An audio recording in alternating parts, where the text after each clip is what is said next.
Olá, meu nome é Daniela Lobato, estou aqui para conversar com vocês sobre o ensino fundamental. A professora Andreia Martinez já introduziu o tema, da Base Nacional Comum Curricular sobre a educação infantil na terceira semana pedagógica, na temática sobre as brincadeiras. Vamos conversar um pouquinho do que as temáticas nessa perspectiva trazem na documentação. Queria conversar um pouquinho, já foi introduzido a nossa perspectiva, já que a base, uma vez já foi tratado desses assuntos, ela não aponta diretamente uma perspectiva, uma teórica, ela não evidencia isso, mas a professora Andreia Martinez já apresentou que ela, assim também como eu, nós enveredamos, nós temos pesquisa com Vygotsky, na perspectiva histórico-cultural, e trazemos aqui também as diretrizes curriculares nacionais, tanto da educação infantil quanto da educação básica, para dialogar um pouquinho com vocês. E lá na página 527 eu queria falar um pouquinho com vocês no ensino fundamental propriamente, para dizer um pouquinho que ele vai trazer falando lá sobre os jogos e as brincadeiras que devem ter como princípio esse respeito integral dos direitos do outro, da convivência democrática, sociabilidade socioambiental e a solidariedade. Porque se você for procurar exatamente na Base Nacional Comum Curricular, para falar ali na parte introdutória, diferente da educação infantil, que ela já vai trazer como seus eixos, integrantes ali, integradores, esses eixos que norteiam ali e perpassam os campos de experiência da educação infantil.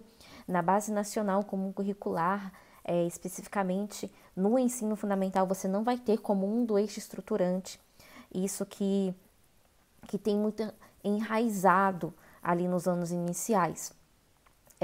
Ele não fica evidenciado essa questão. Então, nós vamos destrinchar um pouquinho que ele traz em suas habilidades, em suas competências, essas temáticas, essas discussões, e a gente percebe a importância da brincadeira que os teóricos apresentam na parte histórico-cultural, o que Vygotsky apresenta e que a Andrea já elucidou um pouco para vocês, a brincadeira e como isso pode ser trabalhado no cotidiano, na sala de aula, nos seus planejamentos como educadores, como professores, como pesquisadores e como futuros profissionais que estão aí como estudiosos. E por que esse jogo, por que essa brincadeira tem como esse princípio de respeito integral do direito do outro, dessa convivência democrática que ele traz, porque é uma instituição educativa, esse é um âmbito educativo, esse é uma perspectiva democrática, que são fases desse desenvolvimento. E as diretrizes, ela não vai falar só nesse ponto que eu coloquei para vocês, só da criança, ela fala do jovem, ela fala do adulto, ela fala do respeito dessas individualidades enquanto sujeito de direitos. Então, ela traz essa brincadeira, esse jogo, como respeito de direito. Porque quando você traz essa brincadeira, quando você traz esse jogo, você vai trazer o respeito à individualidade, Porque quando a criança ela traz esse jogo, ela traz essa brincadeira, ela vai trazer também essa questão histórica dela. Ela vai trazer essa questão do individual dela, ela vai compartilhar aquilo que é da cultura dela, que não é a mesma cultura que a sua, a mesma cultura que às vezes você como professor vai estar colocando ali. E a Andrea elucidou muito bem isso na fala dela. Muitas vezes é importante que a criança ela brinque por si só, ela brinque com o outro. Muitas vezes nós direcionamos muito as atividades em sala e não oportunizamos esses momentos que as crianças brinquem sozinhas, brinquem entre elas, e é importante criar esses espaços em que elas tenham esses momentos das brincadeiras que não sejam direcionadas a todo momento. Claro que há a intencionalidade, criar esse momento de regras que nós vamos ver aqui em outros um pouquinho mais para frente, mas é importante ter esses momentos desses espaços. Então, um próximo ponto que a BNCC já vai trazer, que estamos trazendo agora, no ponto da página 87, já nas dimensões lúdicas do imaginário, Isso já é o que a língua portuguesa traz como um dos seus princípios, né? Ali que precisa ser alcançado como as competências específicas da língua portuguesa, que é envolver-se essas práticas de leitura e literária que possibilita esse desenvolvimento do senso estético de fruição. O que a leitura vai alcançar, que são esses componentes artísticos culturais. E para que você possa ter acesso a essas dimensões lúdicas do imaginário, encantamento e reconhecimento potencial e transformador, humanizador da experiência com a literatura. Então é isso que a gente almeja alcançar. E de que maneira é isso? Esse imaginário ele vai se criar como? Por meio da brincadeira, por meio do jogo, por meio desse envolvimento, né? E isso ele não vai se encerrar na educação infantil, ele vai ter continuidade. É por isso que a gente fala tanto da transição da educação infantil para os anos iniciais. Então ele não se encerra, não há uma ruptura, é preciso haver uma continuidade. E esse campo do cotidiano, né, que em língua portuguesa tanto se fala, é onde esses jogos e essas brincadeiras elas vão acontecer. Que ele fala das regras desses jogos, dessas brincadeiras, né? Que vai haver essas regras, vai se criar essas regras em coletivo. O professor pode trazer, né? O educador pode trazer, mas as crianças podem construir ali em coletivo, individual, em pares, em grupos. Mas também elas podem ali estar sozinhas, né? Ali produzindo, criando, fazendo do seu imaginário. O livro ele vai abrir, a literatura ela vai abrir, os outros gêneros vão abrir essas portas.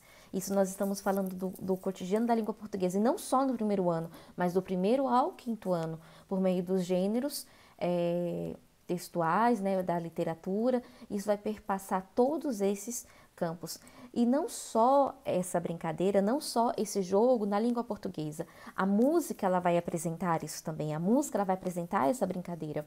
Como? Por meio da criação, da composição, da apreciação musical, né? Por diversas práticas, pelas canções, tudo isso, né? Como você vai trabalhar esses componentes? Ela vai trazer isso. E não só em momento estanque, mas no decorrer de todas essas atividades. Isso vai perpassar. Agora é hora do jogo, agora é hora da brincadeira. Não, a todo momento isso pode acontecer. Né? A todo instante isso pode acontecer dentro do seu planejamento. Não, agora é hora, agora a coisa é séria, agora a coisa é a brincadeira. Então, que isso não fique muito demarcado, muito estanque, né? Isso precisa ser essas questões, elas precisam ter fruição ali, né? Dentro das atividades, dentro dos momentos. E isso vão trazer recordações, isso vão trazer emoções, isso vão trazer... E o que a Andrea falou, né? Nem sempre vão trazer um ar de satisfação. A música, ela vai mexer com a emoção, ela mexe muito com a emoção. Então, nem sempre vai ter um ar de satisfação para a criança. E tudo isso vão mexer com pensamentos, com sentimentos. E faz parte disso ser trabalhado. E tem uma unidade temática na educação física que ela só trabalha com isso, né? Brincadeiras e jogos. E não é porque é brincadeira e não porque é jogo que não vai haver aprendizado. É um equívoco que isso aconteça, né? É importante que saiba que há conteúdo, que há aprendizado e que isso pode acontecer de forma muito casada, que há uma unidade nisso e que precisa estar organizado dentro do seu planejamento, sistematizado. Alguns apresentaram, né, em outros momentos das nossas conversas, que o pai muitas vezes os questiona, né, sobre isso.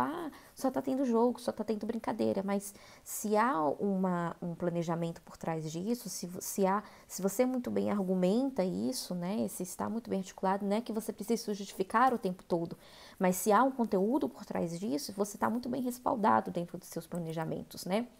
E a matemática também vai apresentar muito bem isso, né? Eu trago aqui um exemplo na página 279, né? Que ele fala muito bem isso, né? Como os jogos e brincadeiras com materiais em sala de aula, entre outros.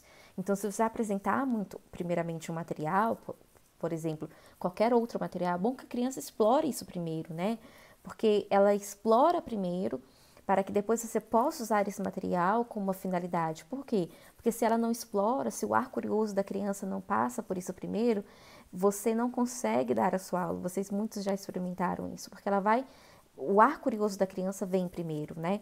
E aí ela quer mexer, ela quer explorar, e às vezes você não consegue atingir o seu fim com aquela atividade, porque ela precisa manusear, todos nós precisamos manusear primeiro. E depois você vai experimentando, vai atingindo suas finalidades pedagógicas.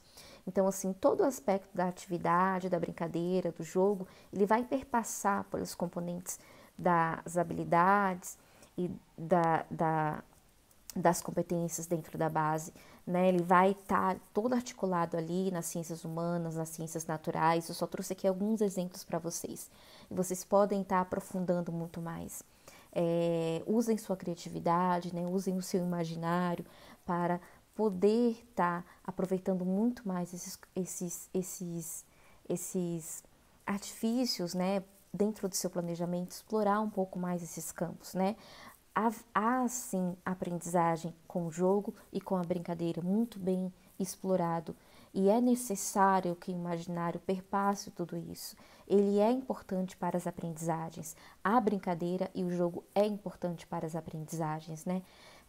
E ela é fundamental para o seu planejamento. Então a gente se encontra e continua as nossas conversas daqui a pouco.